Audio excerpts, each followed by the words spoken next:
sin tantos problemas técnicos como siempre, ¿no? Que ya nos caracteriza este programa. Fíjense que hoy les quiero hablar de algo muy importante, ¿no? Que han sido unos últimos criterios jurisprudenciales que han salido en lo que va de este semestre, ¿no?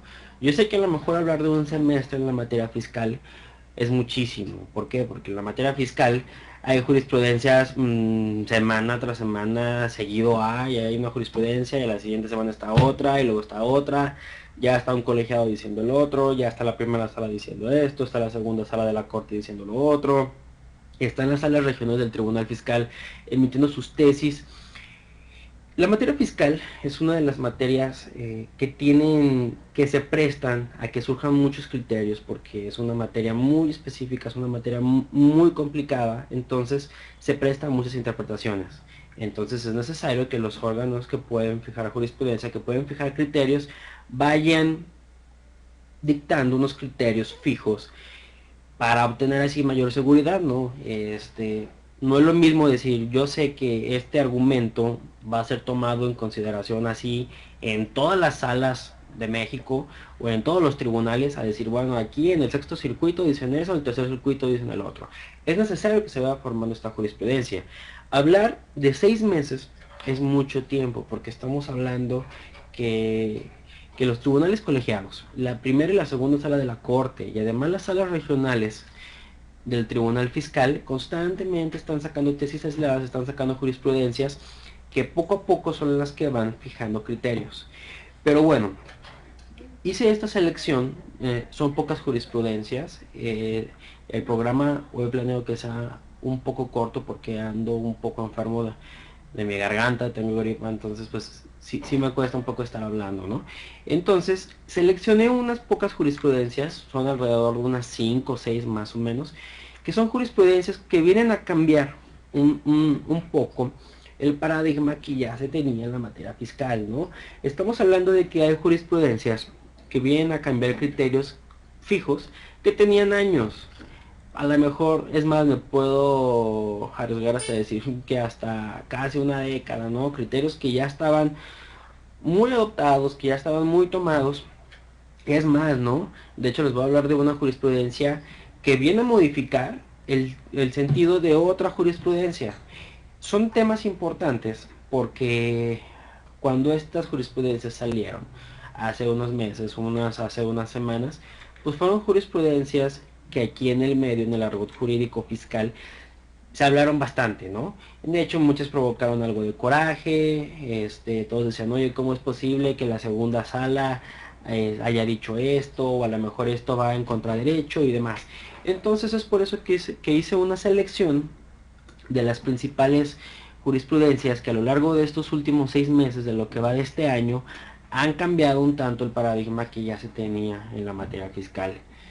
Pues bueno, ya sin tanto preámbulo, vamos a iniciar.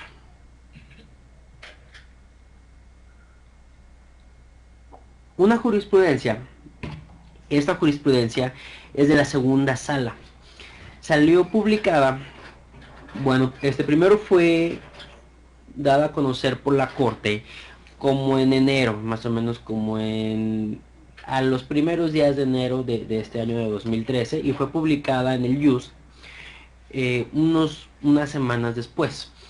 Sin embargo, esta es una jurisprudencia que deriva de una contradicción de tesis que viene desde 2012, es de la segunda sala. Ustedes pueden ver en la parte de arriba de la presentación que viene el número de jurisprudencia, y ahí dice que es la jurisprudencia 152-2012, y bien, es emitida por la segunda sala. De hecho pueden ver que dice 2A, punto, diagonal J. La 2A significa que es de la segunda sala de la Suprema Corte, y la J que es una jurisprudencia, y al lado viene el número de la jurisprudencia, ¿no? Es como la forma más idónea en la que nos debemos estar refiriendo a las jurisprudencias. Es mucho mejor llamarles por su número de jurisprudencia que llamarlas por el número de registro, ¿no? Porque muchos abogados hacen eso, dicen, la jurisprudencia con registro tal, pero es más difícil aprenderse el registro, y es en cambio más fácil aprenderse el número de la jurisprudencia, y es más fácil de buscar, ¿no? Entonces, bueno, esta jurisprudencia, el rubro es el siguiente, y lo voy a leer. Revisión fiscal. Es improcedente contra sentencias dictadas en forma unitaria por los magistrados instructores de las salas regionales del Tribunal Federal de Justicia Fiscal Administrativa en los juicios contenciosos administrativos federales tramitados en la vía sumaria. En pocas palabras, ¿esto qué significa? Recordemos que si vamos al juicio contencioso administrativo federal, vamos a un juicio de nulidad que se lleva ante el Tribunal Fiscal, podemos hablar así en lo general que hay, bueno, hay varios tipos, pero los principales son dos tipos de juicio, ¿no? El que se tramita en la vía ordinaria y el que se tramita en la vía sumaria. El que se tramita en la vía ordinaria tenemos un plazo de 45 días para acudir al juicio después de que surte efecto, después del día en que empieza a hacer el conteo de la notificación del acto, que son, bueno, el conteo de los días cambia si es de materia fiscal o si es de materia administrativa, pero vamos, el plazo para acudir a ese juicio son de 45 días y tiene muchas diferencias. Ya lo hemos explicado aquí en programas anteriores, ¿no? Por ejemplo, en el juicio ordinario, la sentencia es dictada por la sala, quiere decir que es dictada por los 3 magistrados. Un magistrado es el instructor que hace todo el proyecto, tramita todo el juicio y al final expone la sentencia y es votada por los otros 2 magistrados restantes. Pues bueno, hasta antes, el juicio en la vía ordinaria, en materia, vamos, en materia, de manera general, era el único que había. A partir de 2010, se modifica la Ley Federal del Procedimiento Contencioso Administrativo y entonces se crea un nuevo juicio, que es el juicio en la vía sumaria. Este juicio en la vía sumaria, a diferencia del juicio en la vía ordinaria, es un juicio más rápido, ¿no? Es un juicio que acorta los plazos, principalmente eso es lo que se hace, es acortar los plazos tanto de acceso a dicho juicio y los plazos de tramitación del mismo, ¿no? Por ejemplo, los plazos para contestar la demanda se reducen, los plazos para presentar la demanda se reducen, los plazos para dictado de sentencia se reducen. Es más, desde que se admite la demanda ya se fija una posible fecha de cierre de instrucción. Y estas sentencias, en vez de ser dictadas por los 3 magistrados de la sala, es dictada por un solo magistrado, que es el magistrado instructor. Entonces, aquí empezó a haber un conflicto, y el conflicto era el siguiente. El artículo 63 de la Ley Federal de Procedimiento Contencioso Administrativo prevé lo que es el recurso de revisión. El recurso de revisión, como le llama el recurso de revisión fiscal, también viene contemplado en un artículo de la Constitución. Ahorita no tengo el dato, pero ahorita checo la ley. Pero bueno, de manera principal, el recurso de revisión viene fundamentado en la Constitución y en el artículo 63 de la Ley Federal de Procedimiento Contencioso Administrativo. Entonces, ¿qué sucede? Este artículo menciona, en primer lugar, ¿no? Esto voy a hablar de manera general para no leerlo. Y en primer momento dice, ok, ante, ante las resoluciones emitidas por la sala procede recurso de revisión. Y este era el primer problema al que nos enfrentábamos. Decíamos, ok, si uno interpone un juicio en la vía ordinaria, al final se va a dictar sentencia y la sentencia va a ser, pues, vamos a hacer una resolución, pero es dictada por la sala, por los 3 magistrados. Entonces sí procede el recurso de revisión porque el mismo artículo así lo prevé, no hay ningún problema.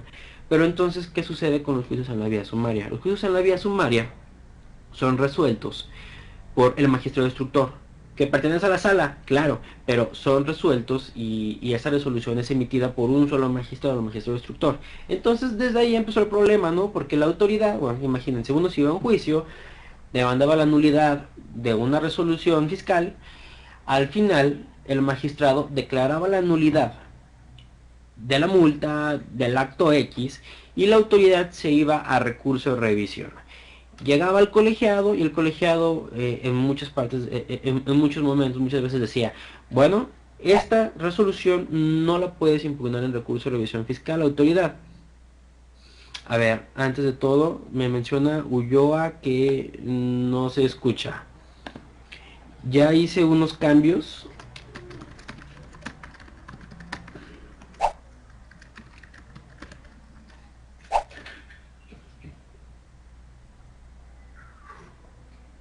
Sí, adelante. ¿Me pueden confirmar por favor si se escucha?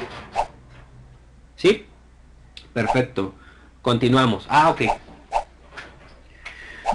Ulloa, me están confirmando Sergio, Army y demás que sí se escucha. No sé si sea una cuestión de tu computadora, que se haya bajado el volumen por alguna otra aplicación y demás. Por favor, me confirmas, Ulloa. O igual, lo que me ha pasado, Ulloa, yo seguido tengo problemas, ¿no? Aquí con el aula virtual. Lo que hago es salgo y vuelvo a entrar, ¿no? O sea, el explorador, vuelves a entrar al aula y ya se corrigen muchos errores. A mí es lo que me ha funcionado.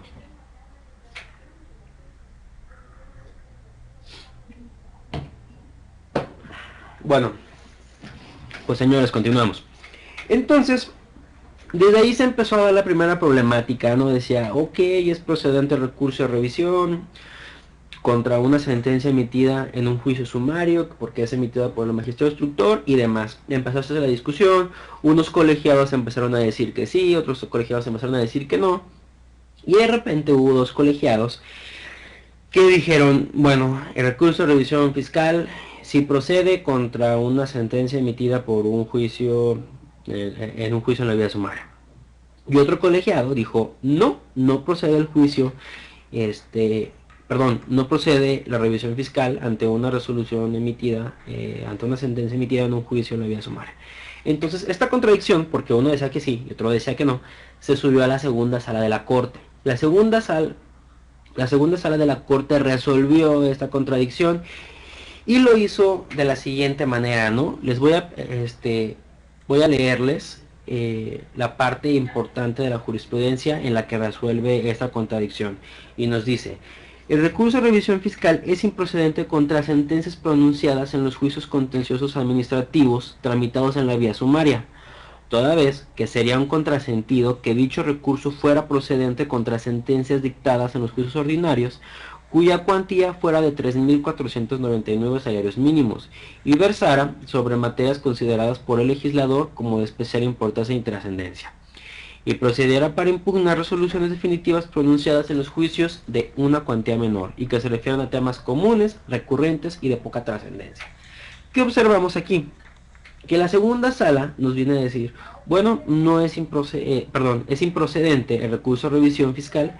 ¿Por qué? Por esta cuestión, porque el artículo 63, aparte de que dice de que el recurso de revisión procede contra las resoluciones emitidas por la sala, vamos, por los tres magistrados, hay otra cosa importante que es la que se está dejando pasar, y es que el artículo 63 prevé que la cuantía tiene que ser superior a 3.499 salarios mínimos y tienen que ser asuntos de trascendencia, asuntos de especial importancia, no cualquier asunto, no, tiene que ser un asunto en verdad importante para que el tribunal colegiado pueda analizar esa resolución. Entonces nos encontramos con que los juicios en la vía sumaria, pues la cuantía tiene que ser menor a 1.850, a 1.000, no recuerdo bien la cantidad, son como 1.850 salarios, algo así. El caso que la cuantía es mucho menor a la que es un requisito esencial para que proceda la revisión fiscal. Aparte, en la exposición de motivos que se hizo a las reformas por las que se prevé este nuevo juicio en la vía sumaria, se habló de que este juicio procedía ante aquellos casos que eran asuntos muy comunes, que no eran de tanta trascendencia, que no eran de tanta importancia. Entonces la corte dijo, bueno, si los juicios en la vía sumaria son asuntos de cuantía menor y aparte son asuntos que no son tan trascendentes, no son de suma importancia, pues entonces es totalmente improcedente el recurso de revisión fiscal. Punto. En grandes, así, de una idea general, esto es lo que dice esta jurisprudencia. Y ahora, ¿por qué viene a cambiar el paradigma? ¿En qué nos beneficia a nosotros como abogados litigantes por parte del particular? ¿Qué cambia esto, no? Pues bueno, resulta que es muy común, de hecho yo les puedo decir que, bueno, la mayoría de los juicios que se tramitan en el tribunal fiscal, no tengo el porcentaje exacto, no tengo la estadística, pero la gran mayoría, por no decir, no sé, estamos hablando de quizá un 70%, la gran mayoría de asuntos que se celebran en el tribunal fiscal son asuntos de cuantía pequeña. Son asuntos, muchas veces son multas, o muchas veces son, no sé, determinaciones por parte de autoridades administrativas, pero son cuantías pequeñas que andan rodando de los 15,000 a los 80,000, 90,000 pesos. Son asuntos pequeños, ¿no? Y entonces lo que sucedía es que uno como abogado presentaba un asunto, ¿no? Decía, ok, esta multa que me emitió el SAT es una multa por 9,000 y tantos pesos, me voy a juicio. Entonces ya al final se declaraba la nulidad. Y lo que pasaba era de que la autoridad se iba a revisión fiscal. Y entonces, si el juicio había tardado un año en resolverse, pues súmenle otro año más en lo que se iba a colegiado, para que al final el colegiado dijera, pues no es procedente. Esta jurisprudencia nos viene a ayudar mucho a los abogados litigantes porque nos da la certeza, o sea, ya se fijó el criterio firme, de que si nos vamos a un juicio, a un juicio de nulidad, y es un asunto en la vía sumaria, y si el asunto lo ganamos en tribunal fiscal, el asunto prácticamente ya está firme, ¿no? La resolución ya, la sentencia ya está firme, porque la autoridad no va a poder irse a revisión fiscal. Bueno, sí se podrá ir, pero no va a ser procedente. Entonces, si ustedes abogados, contadores, tienen un asunto de una multa o de una determinación muy pequeñita que no pase de los 118,000 pesos más o menos, se van a juicio y les dan la nulidad. En cuanto pasen, en cuanto salga la sentencia, se notifiquen, prácticamente ya pueden ir a cobrarla, ¿no? ¿Por qué? Porque es una sentencia que ya quedó firme. Entonces, pues bueno, esta sentencia, esta jurisprudencia es una de las jurisprudencias importantes, ¿no? Que nos regaló la Corte este año. Cualquier duda, cualquier comentario, adelante, compañeros.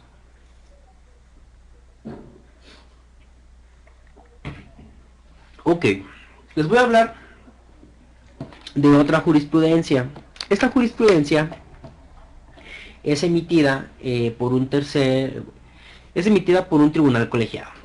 La tesis, como pueden ver en la parte de arriba de la presentación, la tesis es la 6, bueno, viene en números romanos, viene 6.3, segunda región, es la jurisprudencia 2. Esta jurisprudencia es emitida por el tercer tribunal colegiado del circuito del centro auxiliar de la segunda región. El rubro es el siguiente: demanda de nulidad. No es extemporánea si se presenta dentro del plazo que prevé la Ley Federal de Procedimiento Contencioso Administrativo, conforme al medio de impugnación precisado erróneamente por la autoridad. ¿Qué es esto? Vamos, o sea, ¿qué nos quiere decir esta jurisprudencia? En primer lugar, para los compañeros que no lo saben, les paso el dato, ¿no? ¿Qué diferencia hay entre una jurisprudencia, que esta que estamos checando, que es una jurisprudencia de tribunal colegiado, a las jurisprudencias anteriores, ¿no? Que son jurisprudencias de una sala de la corte y que son contradicción de tesis. Ok, esta jurisprudencia, la que estamos analizando, se llama jurisprudencia por reiteración. ¿Y esto qué quiere decir? Que un tribunal colegiado, que ellos sí pueden sentar jurisprudencia, ellos ven asuntos y los van resolviendo. Si en 5 asuntos que resuelven confirman el mismo criterio, siguen llevando el mismo criterio, entonces es un criterio que se repitió 5 veces, ese criterio debe ser jurisprudencia. En este caso lo que sucedió es eso: este colegiado resolvió 5 asuntos en el mismo sentido, entonces fija un criterio que es obligatorio porque ya es jurisprudencia. Bueno, una vez explicado esto, pasamos a analizar esta jurisprudencia y en qué nos ayuda.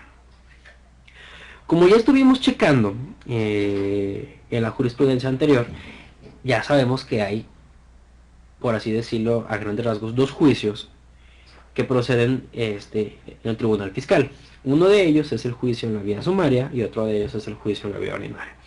El juicio en la vía sumaria, tenemos un plazo para acceder a dicho juicio, es el plazo de 15 días. Y en la vía ordinaria es un plazo de 45 días. Entonces, aquí hay una cuestión. Hay una ley, hay un ordenamiento jurídico que es la Ley Federal de Derechos del Contribuyente, que en su artículo 23 de manera general reza que las autoridades fiscales, al emitir una resolución que se puede impugnar, están obligadas a señalar que se pueden impugnar, ¿no? En primer momento. Dos, tienen que señalar ante qué organismo procede esa impugnación, si se puede hacer ante recurso o ante juicio, lo que sea, pero tienes que especificarlo, ¿no? Autoridad. Y el tercer punto que tienen que hacer es especificar cuál es el plazo para esa interposición de medios de impugnación. Entonces, ¿qué sucedía? Imagínense que el SAT les emite a ustedes una perdón.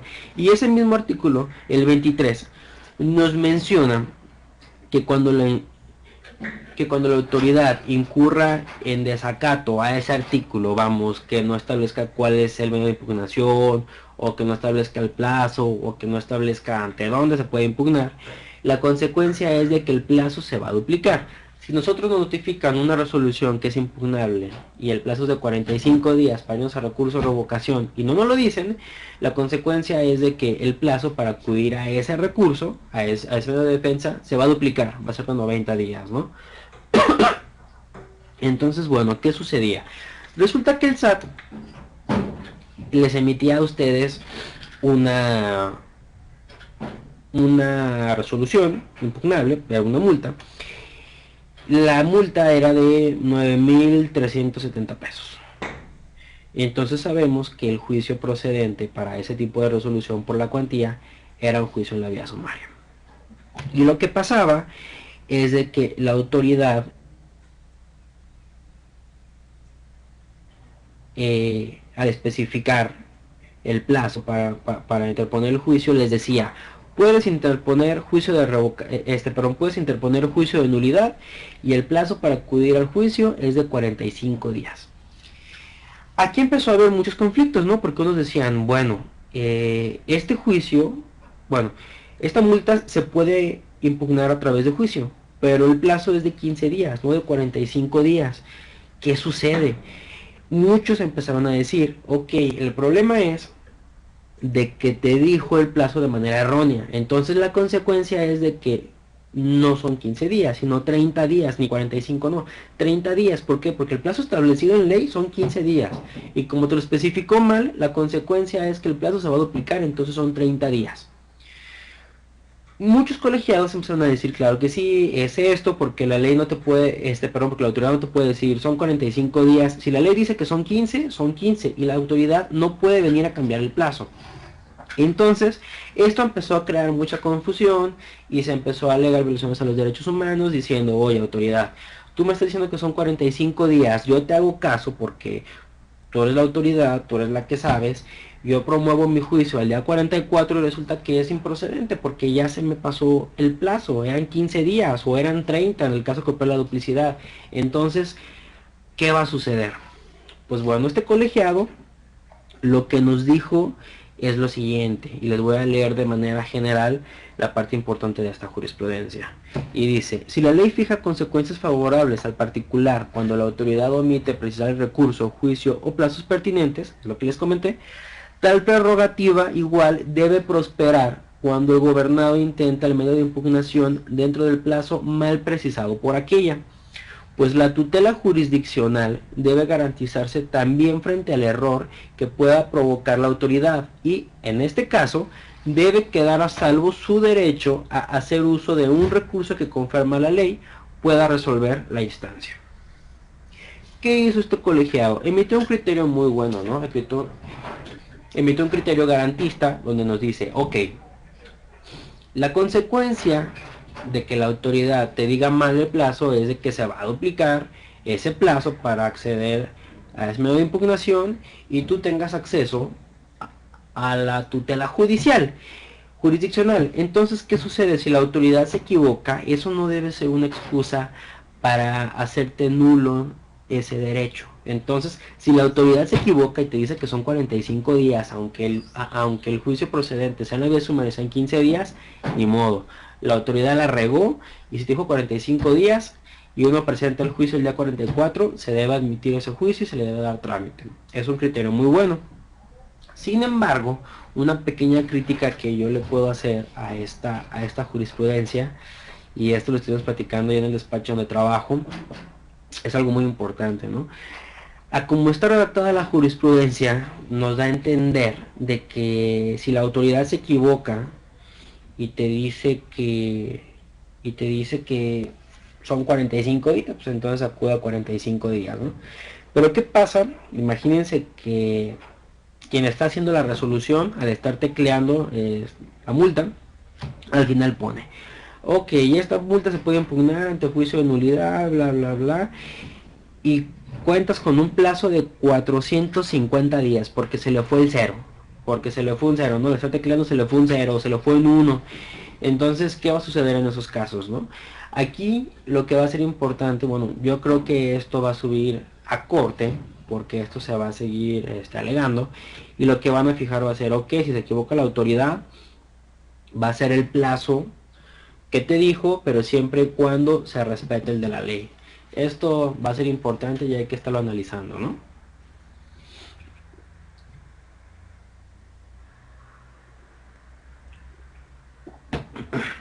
Ok, señores.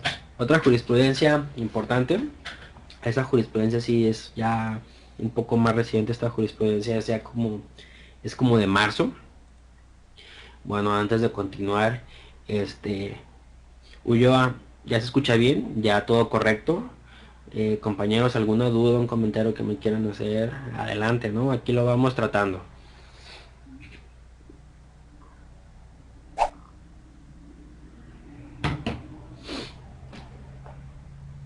A ver, Ramón me pregunta. Adelante, Jesús. Perdón, Ramón. Adelante, adelante.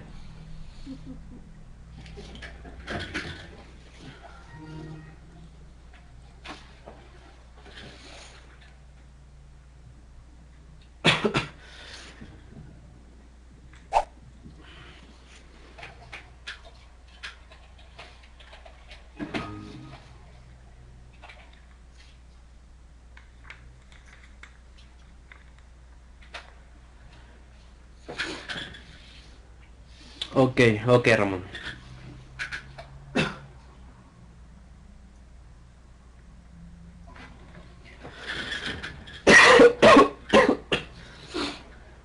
Perdón. Bueno, Ramón nos pregunta lo siguiente. Nos dice, si la autoridad se equivoca en el plazo, ¿no me va a respetar ese plazo o cómo? Ok, ¿qué es lo que sucede? Para entender todo esto, Ramón, es necesario que chequemos el artículo 23 de la Ley Federal de Derechos al Contribuyente, en el que de manera general nos menciona que que la autoridad está obligada a precisarte cuál es el medio de defensa que procede ante esa resolución, cuál es el plazo exacto en el que debes promover esa impugnación y tres, ante cuál órgano debes promover esa resolución, ¿no? Si te dice, ok, es un recurso, tienes que decir, bueno, es un recurso de revocación, tienes 45 días y procede ante la local jurídica que está en tu domicilio, etcétera. Si la autoridad omite un señalamiento de ese tipo, la consecuencia es de que el plazo se duplica. Si tú tenías 45 días para ir a recurso de revocación y la autoridad no te puso que tienes 45 días, la consecuencia es de que el plazo se te va a duplicar y ya tú vas a tener no solo 45 días, sino 90 días para acudir a ese medio de defensa. Entonces, ¿qué sucede, Ramón? Como sabemos, en el Tribunal Fiscal hay dos juicios, que es el juicio en la vía sumaria y el juicio en la vía ordinaria. El juicio en la vía sumaria tienes un plazo de 15 días para acceder a ese juicio. El plazo en la vía ordinaria tienes un plazo de 45 días para poder acceder a ese juicio. Y resulta que la autoridad, el SAT, te multa y te impone una sanción, una multa de 9,000 pesos. Por la cuantía, esa multa es impugnable en juicio en la vía sumaria, que son 15 días. Pero si la autoridad te dice, ¿sabes qué? Tú puedes impugnar esta multa en un plazo de 45 días en juicio de nulidad, lo que va a suceder es que se te va a respetar ese plazo. En pocas palabras, lo que la jurisprudencia te viene a decir es lo siguiente. Por el monto. Sí, Ramón, de hecho, voy a hacer así como un pequeño paréntesis porque esto es muy importante y les voy a explicar las diferencias del juicio en la vía sumaria y el juicio en la vía ordinaria y cuál es como la procedencia, ¿no? Pues bueno, digamos que el juicio en la vía ordinaria es como por regla general el juicio por default, ¿no? Es el juicio normal en el que antes del 2010 todos los juicios, cualquier multa, cualquier resolución, cualquier cosa que se impugnara, iba directamente a ese juicio. ¿Por qué? Pues porque era el único. Entonces, después surge el juicio en la vía sumaria. El juicio en la vía sumaria es un juicio más rápido, es un juicio que se pensó para sacar todo ese rezago de asuntos, porque muchos asuntos eran multas, eran asuntos pequeñitos que no eran de tanta trascendencia, que no eran difíciles. Entonces hicieron un juicio rápido para poder sacar ese trabajo. Y la primera cuestión que pusieron para que sea procedente el juicio en la vía sumaria es la cuantía. No tengo ahorita el dato, si me permiten se los leo.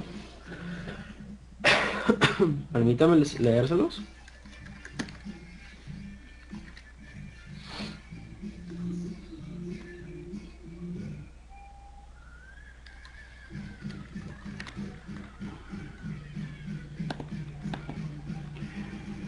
Ok, bueno, les voy a leer el artículo 58-2 de la Ley Federal de Procedimiento Contencioso Administrativo y nos menciona lo siguiente: cuando se impugnan resoluciones definitivas cuyo importe no exceda de 5,000 veces el salario mínimo general vigente en el Distrito Federal, elevado al año al momento de su emisión, procederá el juicio en la vía sumaria. Y esta cantidad, ¿cuánto es? 5,000 veces el salario mínimo general vigente en el DF elevado al año. Ahorita viene siendo una cantidad como de 118,000 pesos, 120,000 pesos más o menos. Entonces, si tenemos una multa, una resolución que es de 18,000 pesos, que es de 20,000 pesos, como esa cuantía no supera los 118,000 pesos, entonces la vía procedente para impugnar ese acto en juicio es la vía sumaria. Entonces tenemos un plazo de 15 días para acudir a ese juicio, ¿no? Si nuestra multa o si nuestra determinación, etcétera, es de 400,000 pesos, como ya supera esa cantidad, entonces ya es el juicio en la vía ordinaria. Esto es así como se maneja específicamente por los montos para la procedencia del juicio en la vía sumaria. Por ahí va, Ramón. Si me expliqué o te confundí más, amigo, explícame, ¿no? Por favor, para que quede todo claro. Así es, son 100, sí, es como esa cantidad, son como 118,000 pesos, 100, sí, eso es, 118,187. Perfecto, Ramón. Continuamos, gracias por tu pregunta. Pues bueno, hay otra jurisprudencia, esta de igual forma es de la segunda sala, es una jurisprudencia por contradicción de tesis. Esto es porque dos colegiados dijeron diferentes cosas, ¿no? Y es la jurisprudencia 21-2013. El rubro es el siguiente: alegatos. El Tribunal Federal de Justicia Fiscal Administrativa está obligado a estudiar los argumentos relativos a la incompetencia de la autoridad demandada, cuando esa cuestión se plantea incluso en los alegatos. ¿Qué es esto? ¿Cómo se coge? ¿Qué es? Ok, lo voy a así como desmenuzar y pues vámonos por partes. Un juicio tiene varias etapas.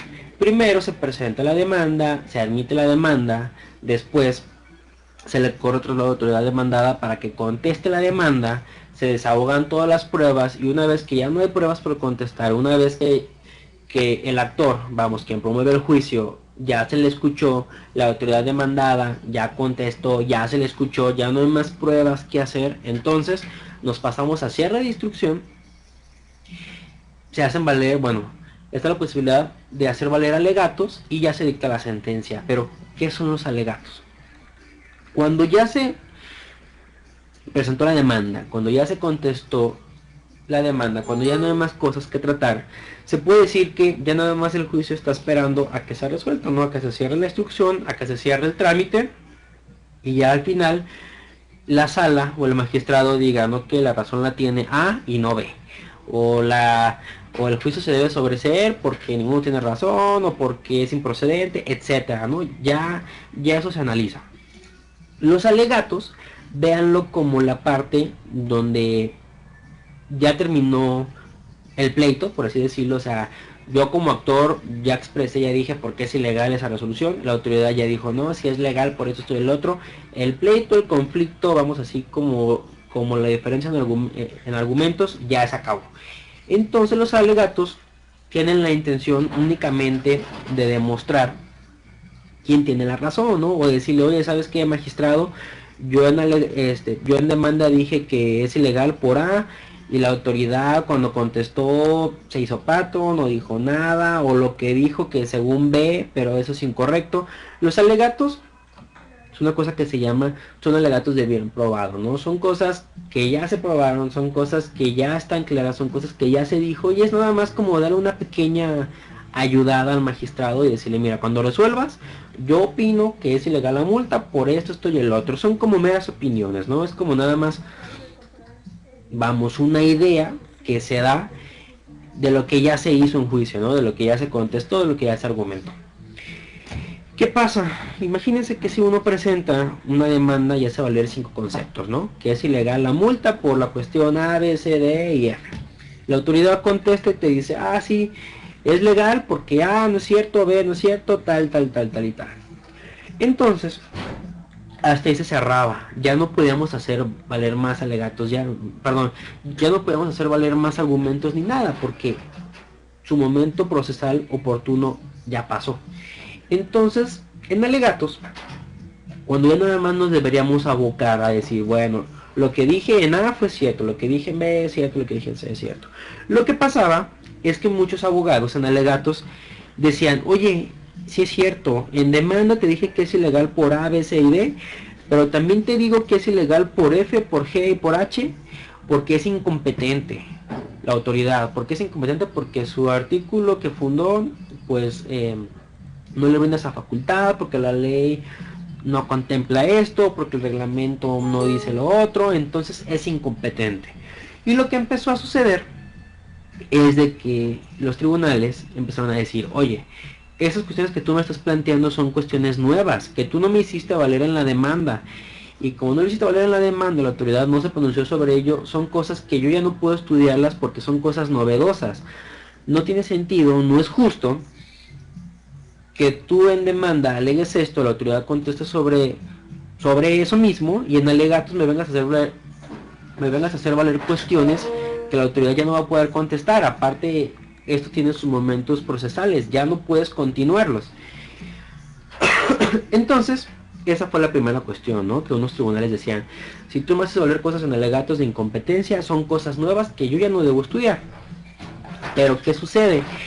El tribunal fiscal, cuando analiza los juicios, resulta que está obligado, tiene que hacer de oficio un estudio, un análisis de la competencia de la autoridad. Antes de analizar todos los argumentos que se hicieron valer y demás, él primeramente debe checar si la autoridad que lo emitió es competente, o si fundó debidamente su competencia, si fue insuficiente, etc. Entonces, ¿qué sucede? La corte dijo, bueno, es lo siguiente, no lo voy a leer. De argumentarse los alegatos cuestiones relativas a la incompetencia de la autoridad demandada, tales temáticas no pierden su carácter de estudio obligatorio, pues la intención de exponer los argumentos relativos a la competencia implica atraer la atención de la sala fiscal a un tópico que, de cualquier forma, habrá de estudiarse en sentencia. Muy bien, la sala nos dice lo siguiente. Es cierto, en alegatos no puedes hacer valer cuestiones nuevas, pero resulta que el tribunal fiscal está obligado a analizar de oficio la competencia. Entonces, si tú en alegatos haces valer cosas de competencias, está obligado la autoridad a estudiarlo. ¿Por qué? Porque son cosas que forzosamente, aunque tú no se lo pidas, tiene que estudiar. Entonces, si tú le haces valer cosas de competencia en alegatos, de todos modos lo va a estudiar. Pues entonces, hacer una cuestión obligatoria, tiene que estudiártelos. ¿Por qué? Porque se va a entender que lo hace en conjunto, ¿no? Lo hace de oficio y lo hace estudiando tus alegatos que uno advirtió. Es una jurisprudencia muy buena, y fíjense que esto nos ayuda bastante a los abogados fiscalistas que estamos de parte del contribuyente. ¿Por qué? Porque a veces presentamos la demanda quizá por el tiempo, o a lo mejor por un estudio que no pudimos hacer, presentamos la demanda con 5 cosas, ¿no? Con 5 conceptos. A lo mejor unos de fondo, unos de forma. Se presenta el juicio y ya va pasando el tiempo y nos damos cuenta que, no sé, al leer el expediente así, decimos, oye, resulta que la autoridad es incompetente y yo no me percaté y en su momento no lo pude hacer valer porque pues no me he dado cuenta. Lo que va a pasar, bueno, puede pasar que si no lo hacemos valer, a lo mejor el secretario al hacer la sentencia el magistrado, la sala, ni cuenta se van a dar, se les puede pasar. Entonces nos ayuda mucho esta jurisprudencia porque en alegatos podemos decirle al magistrado, oye magistrado, la autoridad es incompetente y mira, lo digo que es por esto. Nos brinda como una oportunidad más para poder hacer valer en alegatos cosas de competencia. Aquí específico de competencia, ¿no? Es una cosa que nos ayuda bastante. Y bueno, señores, esta jurisprudencia es la que les digo que es una jurisprudencia que viene a cambiar un paradigma muy fuerte. Esto es una jurisprudencia que viene a cambiar algo que ya estaba fijo por más de una década, una jurisprudencia muy delicada en la que a los compañeros abogados los invito, y a los contadores los invito a trabajar en conjunto, ¿no? Si tienen un cliente que está en una fiscalización, que está en una visita domiciliaria, que está en una revisión, desde que inicia hay que trabajarlo en conjunto con el abogado. ¿Para qué? Para llevar una visita, una revisión, una fiscalización, vamos, en pocas palabras, bien adecuada, apegada a ley, siempre beneficiando al contribuyente, ¿no? A nuestro cliente. ¿Por qué? Porque lamentablemente es muy común, señores, que al contribuyente fulano lo fiscalizan. Entonces, no sé, la visita, la revisión dura 8 o 9 meses y en todo ese plazo muchas veces el contribuyente se queda solo, o a lo mejor el contribuyente, el contador aporta pruebas y demás, pero llega a suceder que las pruebas que se aportan a veces son insuficientes para la fiscalización porque faltan algunos requisitos legales o porque a lo mejor les falta poner una cosa o a lo mejor esa cosa contradice otra cosa. Hay muchos problemas, ¿no? Entonces, lo que sucedía es que al contribuyente lo fiscalizaban, se llevaba mal esa fiscalización y al final determinaba, ¿no? Y lo que sucedía es que entonces, una vez ya determinado, o sea, una vez ya con la determinación que hace la autoridad, ese asunto decían, bueno, es ilegal. Pues sí, es ilegal, ¿por qué? Porque no aporta esta prueba, o a lo mejor porque la aporté mal, o me faltó esto, y ese asunto se pasa a los abogados fiscalistas. Los abogados fiscalistas entonces nos llevamos a juicio, al curso de revocación, y ahí lo intentábamos subsanar, ¿no? Esos errores para mostrar la legalidad. Pero ¿qué sucedía? Antes no había ningún problema, hasta hace unos meses. A lo mejor imagínense que, no sé, la autoridad encontró ingresos por tal cantidad. Y a lo mejor la fiscalización, por un error involuntario, no se presentó la documentación que demostraba que esa cantidad que encontró la autoridad pues no era ingreso, era un préstamo, ¿no?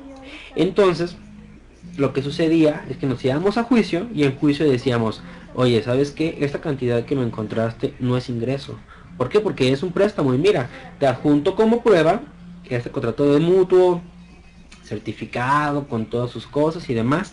Y lo que pasaba es que la sala decía, pues sí es cierto, autoridad, tú viste mal las cosas porque pues aquí esto no fue ingresos, ya se demostró con esta prueba, entonces tu crédito fiscal que tú determinaste es ilegal y nulidad sobre eso, ¿no? Entonces esa cosa ya cambia con base en la siguiente jurisprudencia, que el rubro es el siguiente: juicio contencioso administrativo.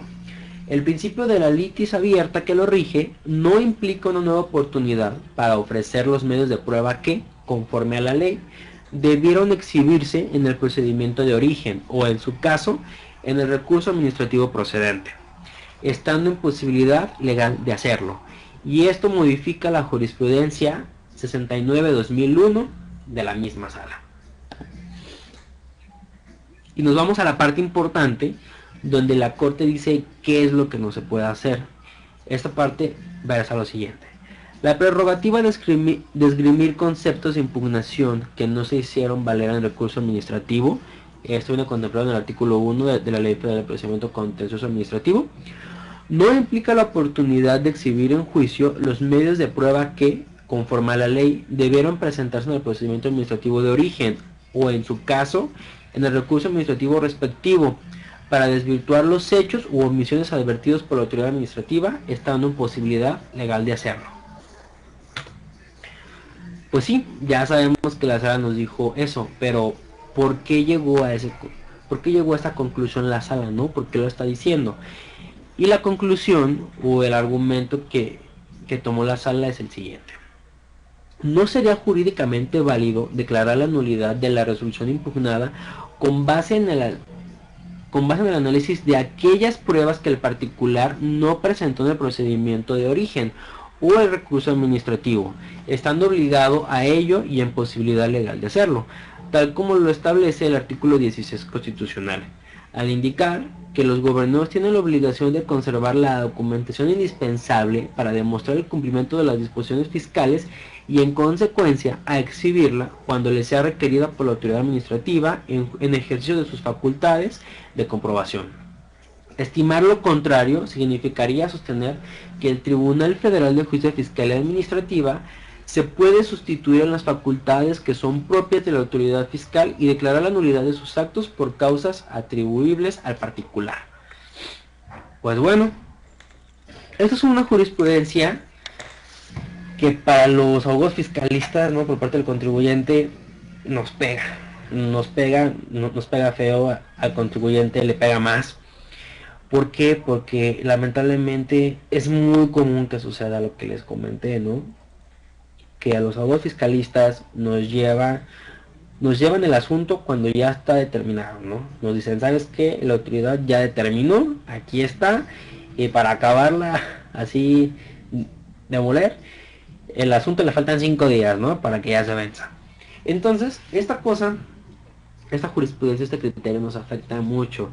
¿Por qué? Porque si en la fiscalización no se hicieron valer pruebas porque a lo mejor no se aportaron, o porque se olvidó, porque simplemente los tenía otra persona, etcétera, esas pruebas ya no se van a poder aportar en juicio. Y eso es muy delicado, porque si a lo mejor esa cantidad que encontraron en verdad no era un ingreso, pues ya no se va a poder demostrar en juicio. Aunque aportemos las pruebas y demás, el tribunal ya no se va a poder pronunciar sobre ello. Pero siempre hay como esa ventaja, ¿no? Como ese camino que hay que tenerlo muy en cuenta. Y la primera es la siguiente, ¿no? Que es lo que más les recomiendo, contadores, contribuyentes. Si los fiscalizan a un contribuyente, hay que trabajar en conjunto con el abogado para analizar las pruebas que se van a aportar, para ver que estén bien aportadas, que no les falte algunos requisitos, etcétera. Y si es posible, ir preparando un juicio desde ese momento, ¿no? Aportar todas las pruebas. Ahora, a ustedes abogados, si les llega ya un asunto, no sé, les dicen, ¿sabes qué? Ya me determinó la autoridad, pero se me olvidó aportar estas pruebas, donde demuestro que no fueron ingresos, donde demuestro que estas deducciones están bien, aquí tengo esta comprobación, etcétera.